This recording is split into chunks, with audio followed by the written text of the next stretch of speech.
En el vídeo de hoy voy a hacer un pequeño blog, una introducción a un tema de gran importancia que precisaría de decenas o cientos de horas de estudio en profundidad. Yo simplemente he estudiado esta cuestión de una manera bastante superficial por el momento, pero como este canal está orientado a la divulgación, creo que atesoro ya los contenidos y una profundidad por lo menos suficiente como para presentar de manera esquemática esta cuestión. La cuestión es si existe una teleología implícita en las cosas que vemos a nuestro alrededor, y muy en concreto la cuestión más fundamental o donde la ciencia todavía no logra poner un fin a este debate es en los sistemas biológicos. Si la vida tiene una dimensión teleológica, si está orientada hacia algo o si es fruto de la mera casualidad, ¿no? Este es un asunto que yo he estudiado porque estoy haciendo una tesis doctoral en filosofía ambiental, y aunque no sea el asunto principal por el que yo pensaba que me iba a llevar mi investigación, sí que guarda una cierta relación y sí que he podido referenciar algunos de estos artículos y libros que he leído sobre este asunto para la explicación de algunos fenómenos. El tema es que esta es una cuestión, si la vida o si las cosas de nuestro alrededor están orientadas, fundida en la filosofía de nuestra civilización y de la mayor parte de las civilizaciones y culturas, que tiene una dimensión teológica, es decir, una explicación de la jerarquía de las cosas del entorno orientada hacia un ápice o aquello que guía o que da estructura final a esa jerarquía del orden de las cosas, que sería la idea de Dios, y que por lo tanto, como digo, esta cuestión es omnipresente en las explicaciones que las culturas han dado al entorno. Desde hace varios siglos, en Occidente hemos intentado ensayar explicaciones materialistas a esta cuestión. ¿Por qué las cosas del mundo están jerarquizadas? Porque existe un orden implícito a las leyes naturales. ¿Por qué las leyes naturales, siendo todo lo que vemos contingente, es decir, impredecible, que puede ser o no ser, o que puede tomar múltiples cauces, sin embargo, por qué las leyes naturales son estables, ¿no? Esta serie de cuestiones, desde una perspectiva materialista, desde luego, han podido abordarse gracias a la sofisticación de la ciencia en los últimos siglos. Por supuesto, disciplinas como la física, la química, la biología, la geología, etc., nos han dado herramientas metodológicas para comprender cómo se comporta nuestro entorno, aunque no tanto responder si ese comportamiento está orientado hacia algo, que es lo que vamos a intentar aquí no resolver, porque evidentemente si yo resolviese esta cuestión sería la persona más sabia del mundo, o sería ya estaría mimetizado con la mente de un creador, ¿no? Entonces, no resolver, pero sí plantear. Bien, el esquema que se ha usado habitualmente a la hora de abordar esta cuestión es un esquema que desde Hegel ya está comúnmente aceptado, y es que del mundo inorgánico surgió el mundo orgánico produjo en última instancia la mente, la cultura, ¿no? Es decir, que hay un proceso de complejización en el cual pasamos de lo inorgánico al orgánico y de lo orgánico a lo mental, psicológico. Bien, este esquema tiene muchas dificultades porque si bien podría explicarse desde una perspectiva fisicista, es decir, a través de la cual todo lo que existe está reducido en última instancia a las leyes de la física, esta cuestión, por parte de los científicos, ha puesto de manifiesto en que los sistemas biológicos, y ya por último la voluntad que emerge a partir de los sistemas biológicos, tiene una serie de comportamientos que no son deducibles a partir de las condiciones previas que lo hacen posible. Es decir, la cuestión de si existen cualidades emergentes que son esencialmente distintas a las fases previas, que no pueden ser deducidas meramente por la suma de los comportamientos que componen esa nueva esencia, por así llamarlo, ¿no? En este caso, las esencias o los géneros serían, como he dicho, la mente, la vida y la materia inorgánica, ¿no? Bien, el proyecto fisicista, que tiene gran popularidad dentro de la comunidad científica y que de alguna manera forma parte del cientificismo en general, diría que la mente, en última instancia, está regida por principios biológicos y físico-químicos que actúan en el cerebro y, en última instancia, esos principios biológicos estarían o podrían ser reducidos a los principios físicos, ¿no? Y químicos. Por lo tanto, todo podría explicarse en última instancia desde una perspectiva unificadora, siguiendo las propias herramientas que la ciencia, que la física nos aporta, ¿no? Es cierto que incluso dentro de los sistemas estrictamente físicos, la complejidad producida por la suma de partes menores no se comporta siempre de manera deducible a la suma lineal de esas partes menores. Me explico. El comportamiento del agua no puede ser deducido a través de las moléculas de hidrógeno y de oxígeno. Es decir, si tú estudias el comportamiento de las moléculas de oxígeno y de hidrógeno, no puedes deducir de manera empírica que el H2O va a comportarse de la manera en la que lo hace. Por cierto, de una manera esencial para la vida en la Tierra, no solo la cantidad de agua que tiene la Tierra, sino el cómo el agua se comporta cuando se condensa, cuando se congela, etcétera, etcétera, ¿no? Eso hace que, es bien sabido, que el agua, frente a otros materiales, cuando está congelada, pesa menos, está más dilatada que cuando está en estado líquido, lo cual, como digo, es un comportamiento muy anómalo. Bien. Dentro del mundo físico, como digo, existen cualidades que no podrían ser deducidas, que no son deducibles, a partir de la suma de las partes que componen esa propiedad, ¿no? Por lo tanto, esto nos podría hacer pensar que de igual forma la biología no constituye ninguna esencia diferente de los sistemas físico-químicos, sino que simplemente está dotada de unas cualidades que, por agregación, producen efectos no deducibles de la suma de sus partes. Bien, esto nos haría reducir, como digo, la biología a, yo diría casi, aunque no desde un punto de vista del estudio, porque sí que es cierto que hay leyes en la biología que ahora vamos a abordar que no son... no se rinden a principios estrictamente físicos, pero sí dentro de lo que es la realidad podría ser reducida la biología a los sistemas físico-químicos. Estamos, por lo tanto, y hago este pequeño inciso aquí, estamos asumiendo una perspectiva realista sobre las ciencias. Estamos diciendo que lo que las ciencias, la información que las ciencias nos ofrecen, si bien no tiene por qué ser la realidad en cuanto tal, sí que apuntan a relaciones necesarias producidas en la realidad. Es decir, la ciencia establecería relaciones en un plano simbólico que pueden ser traducibles al plano material, ¿no?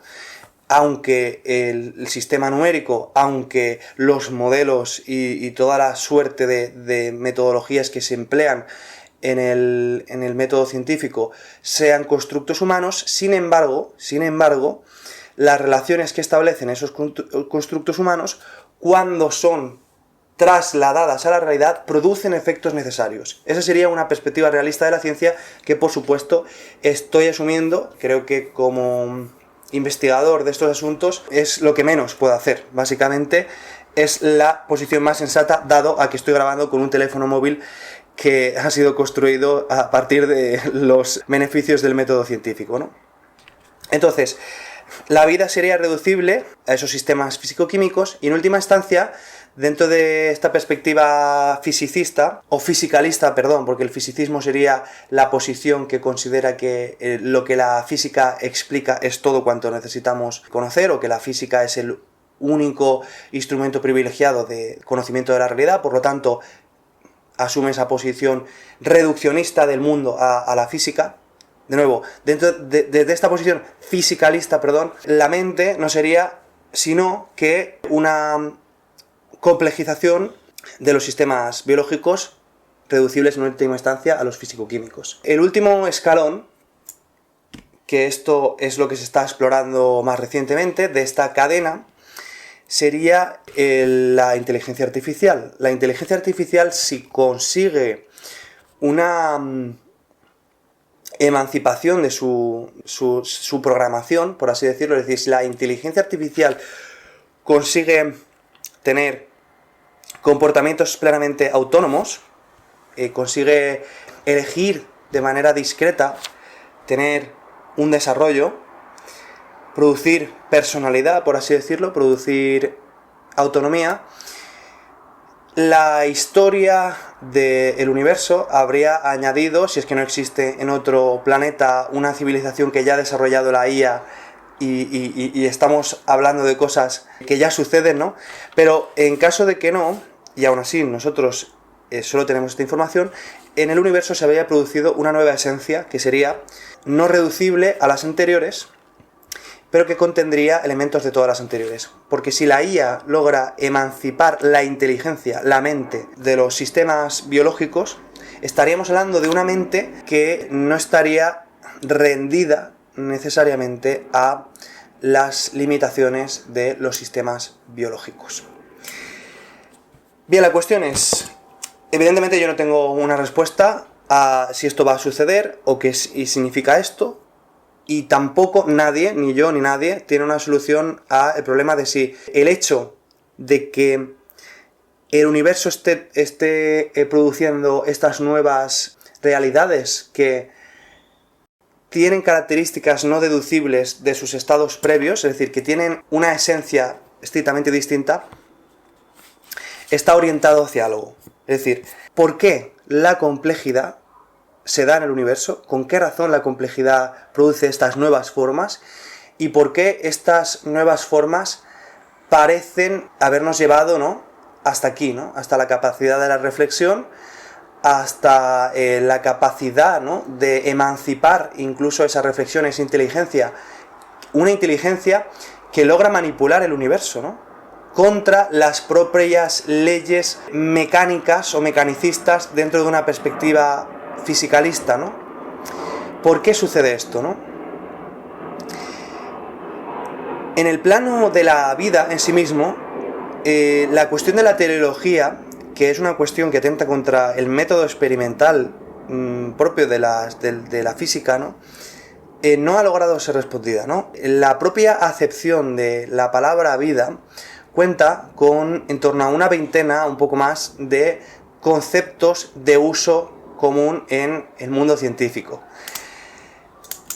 Imaginaos, pues, cómo debe de ser la complejidad de abordar asuntos como la mente. Apenas las neurociencias gozan de una sistematización sofisticada en las últimas décadas, ¿no? Si uno lee qué conocimientos hay sobre psicología o psiquiatría a finales del XIX o comienzos del siglo XX, uno se queda verdaderamente sorprendido porque realmente estos avances son muy recientes, muy recientes. Entonces, la cuestión de la vida, la cuestión de por qué los sistemas biológicos tienen propiedades que no son reducibles, ha sido abordada por muchos científicos, filósofos, etc.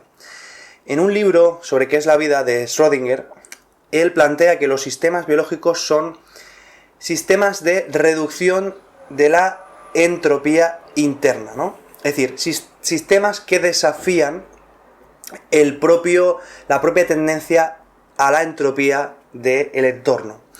Y efectivamente, en el sistema Tierra observamos que se produce el fenómeno de la homeostasis, es decir, los sistemas biológicos regulan los recursos físico-químicos de su alrededor para producir las condiciones que les hacen posibles. Es decir, los sistemas biológicos tienen la capacidad de crear sus propias condiciones que les son beneficiosas para su propia perpetuidad. La explicación histórica, ¿no?, a esta voluntad que parece tener el cosmos desde los sistemas físicos biológicos, la mente y por último la inteligibilidad que nos permite conocer todo, la explicación histórica más frecuente es la que he comentado al principio, que es la teológica.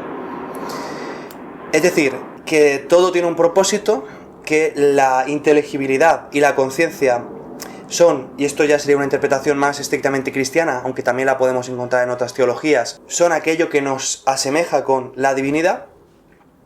Es decir, sería nuestra capacidad intelectiva, la de los seres humanos, la que nos asemejaría con Dios, que sería orden. Dios sería sobre todo el orden, aunque es poseedor del caos y del orden, pero sería sobre todo el que nos entrega la inteligibilidad para que nosotros hagamos del caos orden, que esa es la lectura de Schrödinger. Desde una perspectiva teológica, si se quiere, los sistemas biológicos reducen la entropía interna.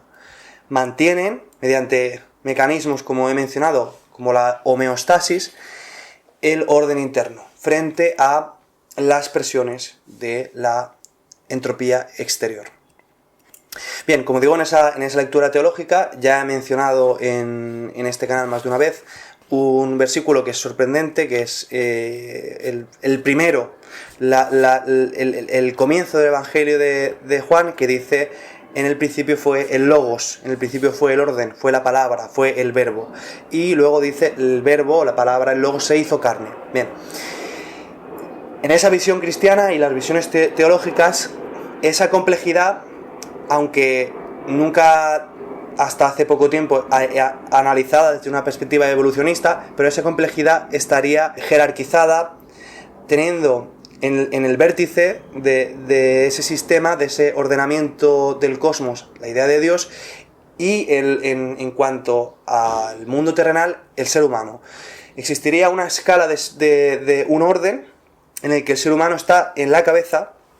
Esto sería lo que Aristóteles llamó la escala del ser, escala naturae, o, como hemos mencionado en el caso de Hegel, sería el último de los estadios, ¿no?, de esa evolución, ¿no?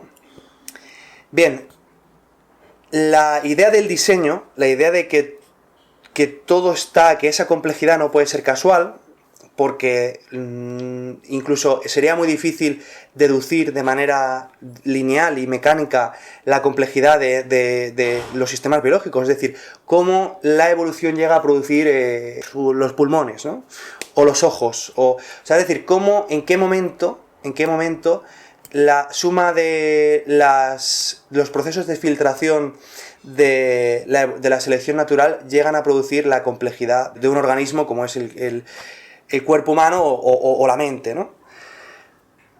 Bien, el darwinismo, con la serie de leyes que establece, ¿no?, la varianza entre individuos, la herencia de esos caracteres que hacen variables a los individuos y, en última instancia, por supuesto, la selección natural, junto con la genética, es decir, la aplicación de las leyes que hemos descubierto en el mundo de la genética a el darwinismo, ha logrado explicar, mediante la teoría de la selección natural, cómo los organismos han podido evolucionar. Las leyes que estarían constriñendo y dirigiendo esa evolución no serían otras que las leyes de la supervivencia sometidas a los imperativos del medio físico. Dawkins dice una frase en la que dice que el relojero, aludiendo a la hipótesis del relojero, del diseño inteligente de los creacionistas, sobre todo de la esfera cristiana, el relojero real no sería otro que las fuerzas ciegas de la física, ¿no? Los organismos intentando prosperar en el mundo físico, sometidos y filtrados a los imperativos de las leyes de la física, van perfeccionándose y a lo largo del tiempo van produciendo tal complejidad. En última instancia, tal complejidad llevaría a la creación de sistemas como el sistema nervioso, con la capacidad de la voluntad, etc.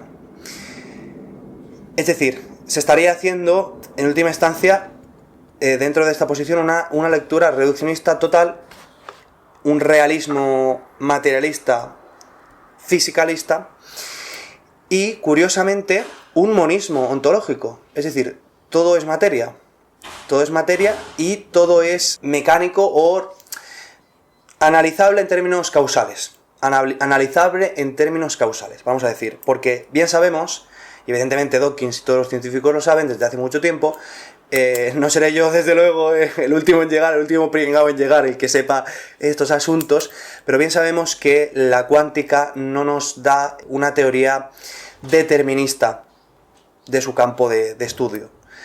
La cuántica nos permite, mediante una matemática sofisticada, mediante la estadística inferencial, etc., llegar a ciertas predicciones y conclusiones, pero la cuántica y la teoría de la relatividad general, que es la que tiene hegemonía a una escala macro, no han logrado ser reducidas entre sí.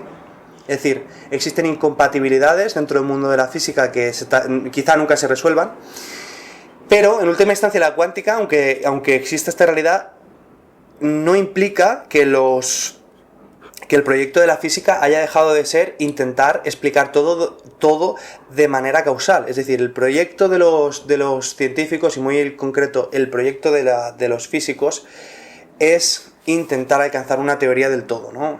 Y esto, bueno, no quiero hacer aquí tampoco llenarme la boca con términos sofisticados, ¿no? Escala natural, teoría del todo, pero esto es así, no es solo el título de la película de Stephen Hawking, ¿no? Es que el propio proyecto de la física persigue la explicación de todos los fenómenos por medio de relaciones causales, que todos esos fenómenos que observamos en nuestro alrededor, ¿no? A nuestro alrededor. Y eso, curiosamente, como digo, aunque se logran explicar a través de las diferentes disciplinas científicas ciertos mecanismos que producen fenómenos de gran complejidad, como es el hecho de la evolución y de los sistemas biológicos que la evolución ha producido, no responde a la cuestión principal de si existe una orientación o no. Es decir, el hecho de que tú expliques el mecanismo por el cual se producen las cosas no está negando la propia idea de que quizás las cosas se dirigen a algo de manera como si se tratase del destino de las cosas, ¿no?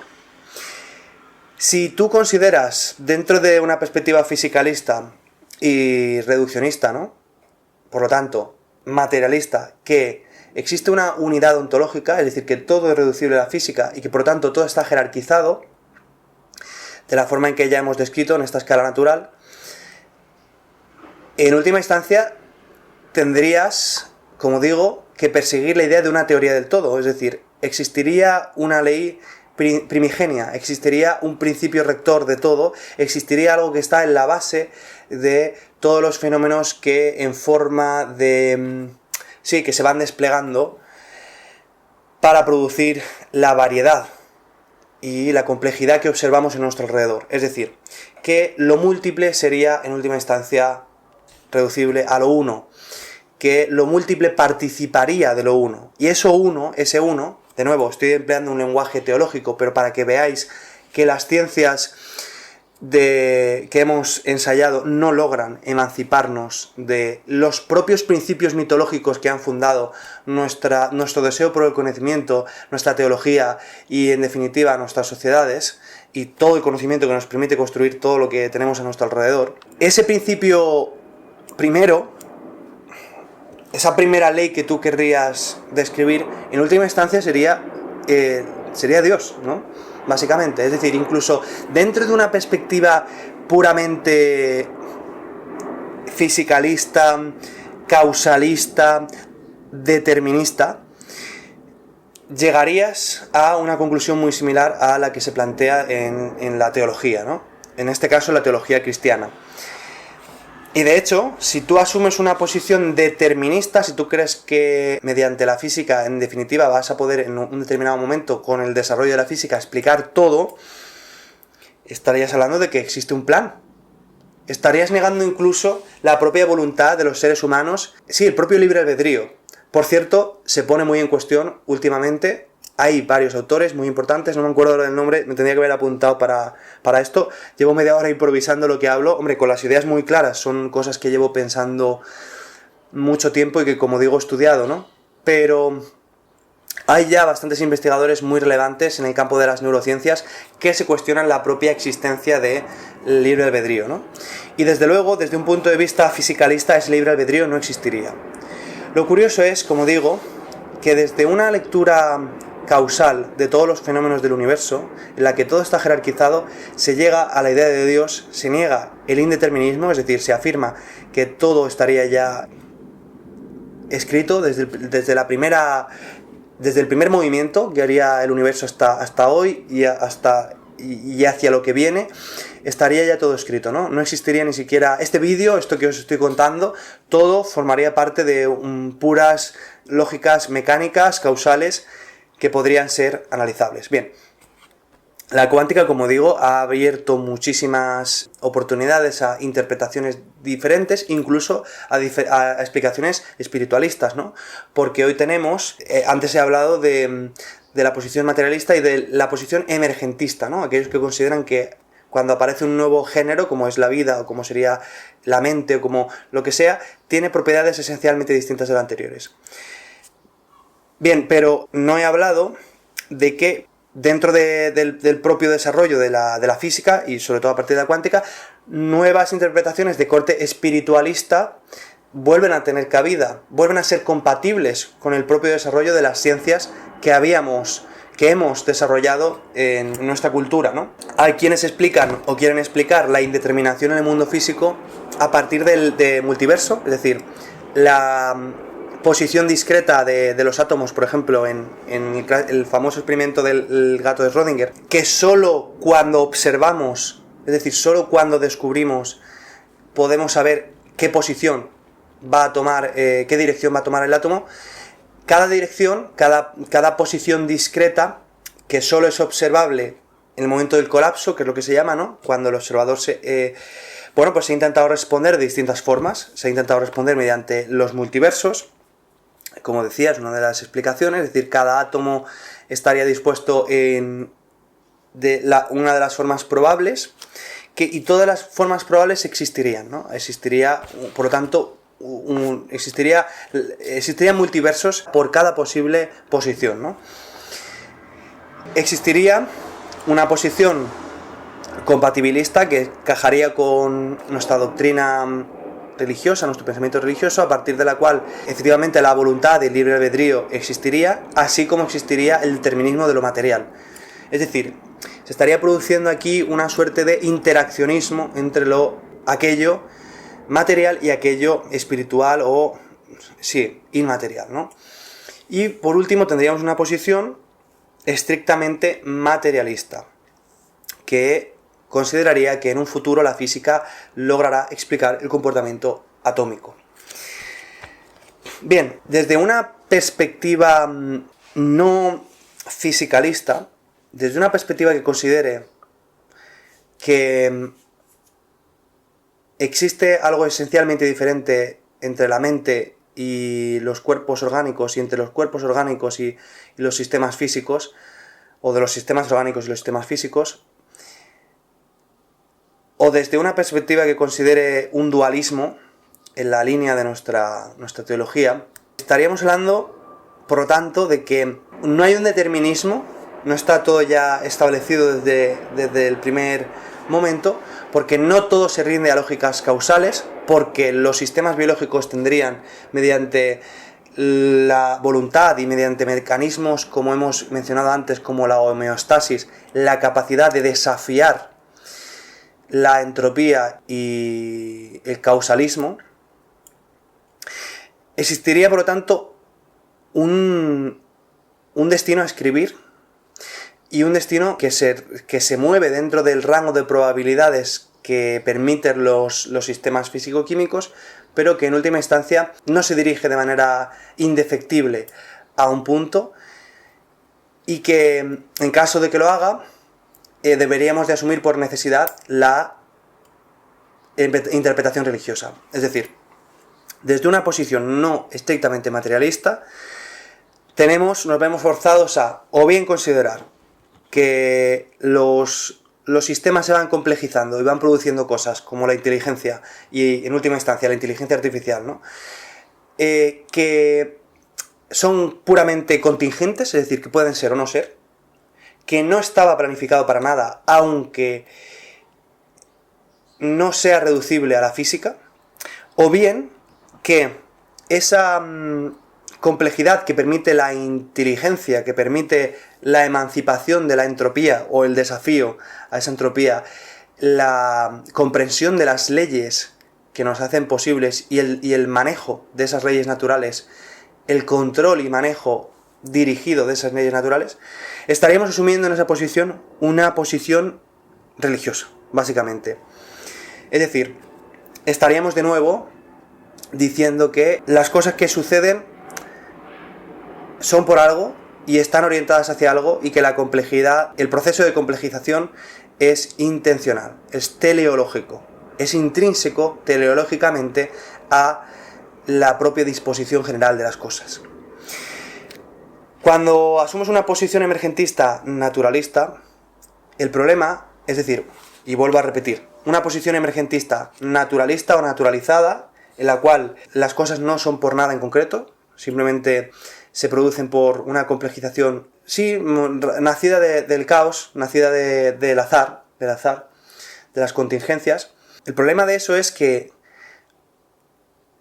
primero, no te permite una unificación entre lo moral y lo cosmológico, no te permite explicar por qué los seres humanos tenemos sistemas morales que en muchas ocasiones desafían o atentan contra lógicas, por ejemplo, del aprovechamiento de la energía, o lógicas, sí, estrictamente mecanicistas. Es decir, los sistemas morales humanos no son reducibles a los principios de la economía, de la energía, ni de la causalidad mecánica. De momento no existe ninguna disciplina que lo logre explicar. Evidentemente, sí, las leyes naturales son un filtro final. Tú no puedes sobrepasar las leyes de la física, las leyes naturales, pero las leyes naturales permiten un rango dinámico muy amplio, y ese rango que permiten las leyes naturales de acción hace que no siempre las opciones más eficientes o reducibles a lógicas de aprovechamiento racional, causal, mecánico, sean las que se toman, ¿no? Entonces, el problema de esa visión que no logra, como digo, comprender que existe algo esencialmente distinto en los sistemas morales de lo que sucede en los sistemas biológicos, es que podrá explicar muchas cosas del entorno, pero no sirve como herramienta para el ser humano. Es decir, no sirve como herramienta para el ser humano en la medida en que desintegra los sistemas de valores que, en última instancia, como sociedad, facultan la propia ciencia. Como ya dije en un vídeo anterior, fue en la crítica del libro de Mapas de Sentidos de Jordan Peterson. También en los libros la crítica del libro de Caroline Merchant lo he hablado. La propia matriz de pensamiento que faculta la ciencia está basada en axiomas como que debemos de perseguir la verdad, ¿no? Está basada en una axiomática puramente deontológica, ¿no? Que el científico debe de sobreponer por encima de sus intereses personales. Es decir, un científico tiene que ser honesto en el uso de las fuentes, persigue la verdad de manera desinteresada, etcétera, etcétera. Pero todo eso está mediado por un sistema de valores concreto, ¿no? Es decir, tú eres honesto con respecto a la obtención de las fuentes y procuras la veracidad, desde luego creyendo en que la verdad es independiente del observador y que es independiente del ser humano y de la comunidad, pero para entregarla a la comunidad.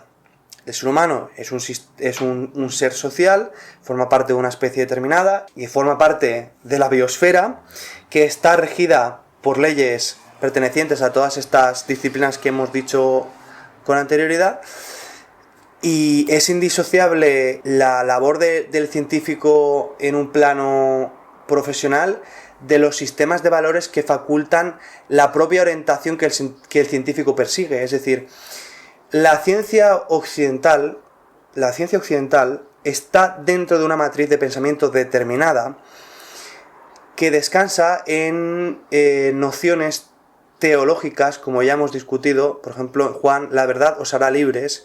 Esa idea de perseguir la verdad, ese logocentrismo, no forma parte intrínseca de la condición humana. Es algo incrustado dentro de la matriz de pensamiento de la civilización que ha hecho posible ese método científico que es la civilización cristiana. De no ser así, si fuera algo intrínseco a la condición humana, cualquier grupo humano hubiese desarrollado esas mismas conclusiones. Y lo cierto es que el ser humano lleva en la Tierra 330.000 años como Homo sapiens, 2,5 millones como género Homo, los australopithecinos surgieron hace 5 millones de años más, y sí, bueno, atendiendo solo porque yo a veces utilizo las cifras para exagerar, ¿no? Confieso mis pecados en ese sentido, ¿no? Pero atendiendo solo incluso a los 320 o 30.000 que llevan los Homo sapiens, es decir, seres con la misma inteligencia que nosotros, que podrían ser sometidos a un proceso de enculturación como el que he sido sometido yo, y llegarían a conclusiones muy similares porque son la misma especie, en esos 320.000 años ese logocentrismo no ha existido.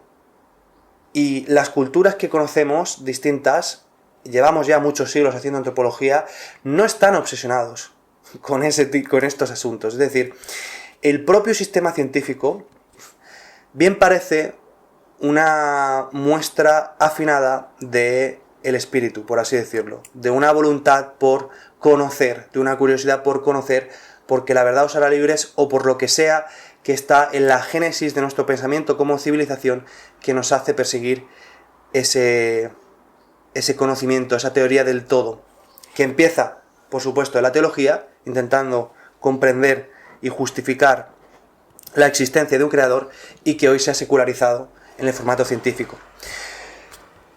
Aunque, como digo, en la teoría del todo, que en el mundo de la física esa necesaria reducción causal orienta hacia ella, parece algo propio de una lectura materialista y atea de la realidad. Hay que decir que gran parte de los físicos son creyentes, y sobre todo gran parte de los físicos de primera plana, o sea, los mejores físicos del mundo, una gran parte, un porcentaje elevadísimo, y en Estados Unidos me consta que la mayoría son creyentes,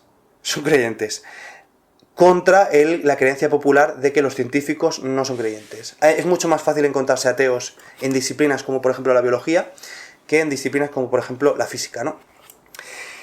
En cualquiera de los casos, como decía, esa posición de una teleología no orientada encuentra grandes dificultades porque al no ofrecer una jerarquía natural de las cosas y una orientación, lo que hace es que produce una incompatibilidad entre los sistemas morales y políticos a través de los cuales se articulan los seres humanos y los descubrimientos que la ciencia hace en todo lo no humano, ¿vale?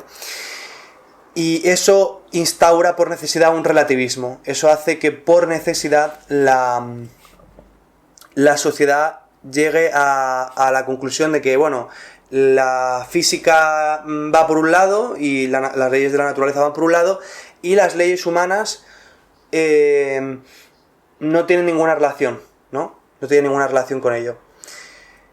No es que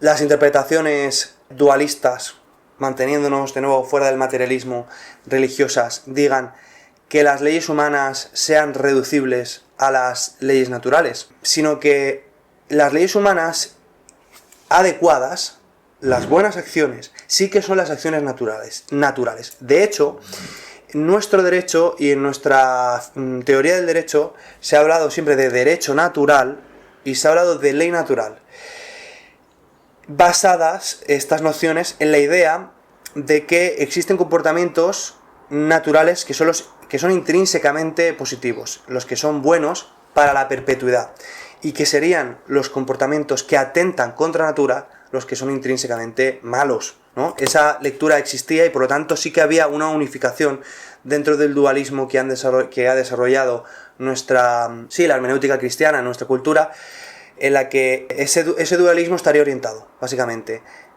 El hecho de que exista la voluntad y que exista el libre albedrío no significa que no existan unas leyes morales jerarquizadas y que además guarden relación con las leyes naturales, ¿vale? Entonces, el dualismo ontológico de la religión ofrece orientación y explica la indeterminación como un resultado de la existencia del libre arbitrio. Ese libre arbitrio sería intrínseco a la condición dual del universo, es decir, a la condición material y espiritual, ¿vale? Entonces tenemos aquí vamos a recapitular y ya vamos a cerrar, ¿no? Tenemos una noción estrictamente materialista y monista, ontológica, a través de la cual todo sería reducible a la física y todo sería explicable desde lógicas causales mecánicas. Esta explicación para muchos científicos acabaría con el debate de la existencia de Dios, y sin embargo no se dan cuenta de que ellos, como sujetos inteligibles capaces de hacer eso, imagino que en un plano de voluntad desafían esa misma afirmación, a no ser que ellos se consideren también un producto desposeído de voluntad, resultado de la suma de las interacciones causales con un destino que ellos no pueden modificar, ¿no? Pero si se consideran unidos a un destino inmodificable, estarían diciendo que todo estaba escrito desde el principio y por lo tanto estarían diciendo que ese principio existe, y eso guardaría semejanzas con la idea de Dios, es decir, el vértice de cualquier jerarquía, o el vértice de la jerarquía de todo lo existente, mejor dicho. Esa sería la primera lectura materialista de monismo ontológico, etc. Y luego tendríamos dos perspectivas que sí que asumen esto a rasgos generales, que sí que asumen que existe una orientación, que la vida produce, que el desarrollo del universo ha producido formas no reducibles a las formas anteriores. Una de las posiciones sería la dualista, en la cual efectivamente la mente / espíritu / aquello inmaterial es capaz, tiene voluntad y es capaz de interactuar con lo físico, que sí que es determinista, pero que la mente está orientada hacia algo, el espíritu está orientado a la realización de ciertos planes, ¿no? Como son, dentro de la teología cristiana, pues perseguir la verdad, la realización aquí en la tierra de los planes divinos, ¿no? Y luego estaría, por último lugar, la visión, como he dicho, emergentista, que consideraría que efectivamente los sistemas, en la medida en que se complejizan, producen cualidades esenciales distintas, con capacidades, por ejemplo, como la autorregulación, mediante mecanismos explicables por la matemática, la física, la estadística inferencial, etcétera, que son, por ejemplo, los feedbacks, ¿no? Los sistemas orgánicos tienen feedbacks, tienen la capacidad de retroalimentar y producir reacciones en cadena, tanto positivas como negativas, en ciertos procesos,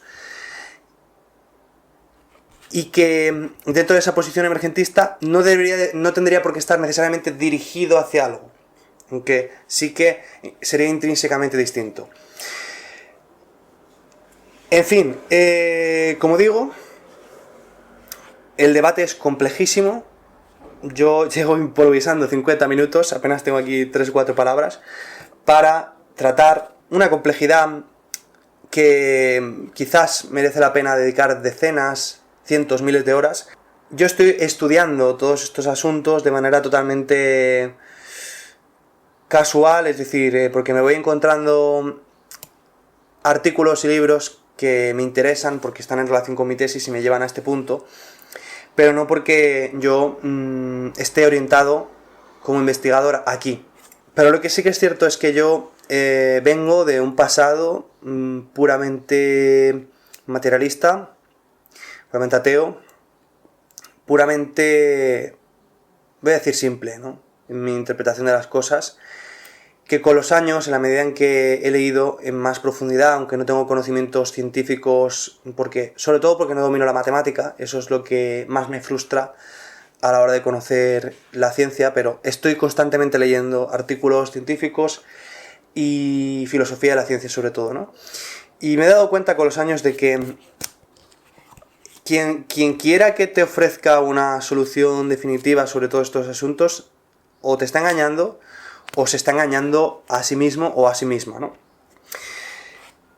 la complejidad de las cosas y nuestras limitaciones fenomenológicas como organismo dotado de los reducidos sentidos que tenemos y que nos permiten una aproximación parcial a la realidad de nuestro entorno.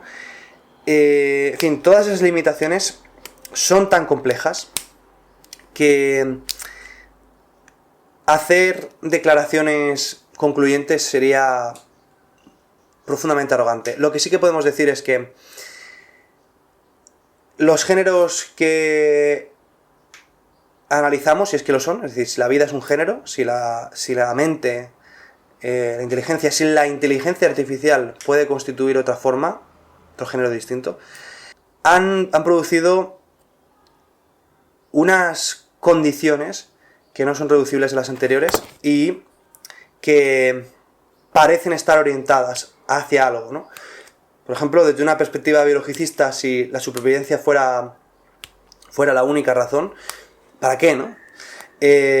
Bien, después de la Tierra, después de controlar la Tierra, la inteligencia, bien sea artificial o los seres humanos, se emanciparían de la Tierra y buscarían otros planetas, ¿no? Y luego buscarían otras galaxias, y luego buscarían... ¿Para qué? ¿Para qué todo eso, no? Si en última instancia el universo se va a contraer, va a estallar todo de nuevo y otra vez empezar, ¿no? En fin, no es satisfactorio desde un punto de vista materialista orientado hacia la mera supervivencia explicar todo, ¿no? No es satisfactorio explicar todo de esa forma. Creo que es interesante reflexionar sobre la propia jerarquía de las leyes naturales y pensar que quizás debamos de intentar comprender de una manera integradora nuestro propósito como especie y la disposición general de las cosas que encontramos a nuestro alrededor, ¿no?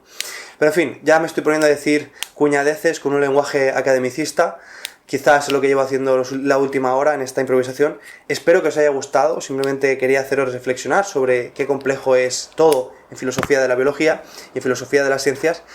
Y nada, quizás aborde más temas sobre teleología más adelante, cuando siga aumentando mis investigaciones y mis conocimientos sobre el tema. Espero que os haya gustado, que os haya servido. Dejadme vuestros comentarios si es así, compartid y nada, nos vemos en el siguiente vídeo.